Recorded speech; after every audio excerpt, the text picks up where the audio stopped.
வணக்கம், இது உங்கள் டிவிஎஸ் ஜங்ஷன். இன்னைக்கு நம்ம சேனல் நம்ம பார்க்க போகிறது சும்மா ஒரு தகவல். ஒரு சின்ன பையன் சின்ன வயசுலேயே அப்பா வந்துட்டு இறந்துடுறாரு. அம்மா வந்துட்டு வறுமையில் இருந்துக்கிட்டு இருக்காங்க குடும்பம். அதனால பசங்க 2 பேரையும் வேலைக்கு அனுப்புகிறாங்க.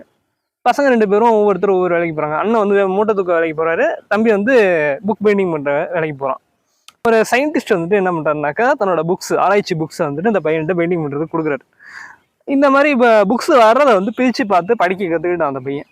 அதே மாதிரி அந்த சயின்டிஸ்டோட புக்கையும் வந்துட்டு பிரித்து பார்த்து படிக்கிறான். வந்துட்டு தான் வந்து வீட்டுக்கு எடுத்துகிட்டு போயிடுறான். சயின்டிஸ்ட் வந்து ரொம்ப நாள் கழிச்சு புக்கை கொடுத்து ரொம்ப நாள் ஆகுது அப்படின்னு சொல்லி கடைக்கு போகிறாரு. அப்போ பையன் புக்கை வீட்டுக்கு எடுத்துகிட்டு போயிட்டான் அப்படின்னு கடையில் உள்ளவங்க சொல்கிறாங்க. வீடை தேடி அலைகிறாரு, கண்டுபிடிச்சிட்டாரு. பார்த்தாக்கா ஒரு வீல் வந்து வீட்டுக்குள்ளே சுற்றிக்கிட்டு இருக்கு, ஒரு பல்ப் வந்து எரிஞ்சிக்கிட்டு இருக்கு. வீல் சுற்றிக்கிட்டு இருக்கு, அந்த பல்ப் எரிஞ்சிக்கிட்டு இருக்கு. இதை வந்து டைனமோவை கண்டுபிடிச்ச மைக்கேல் ஃபாரடே வாழ்க்கையில் நடந்த சம்பவம். தேங்க்யூ.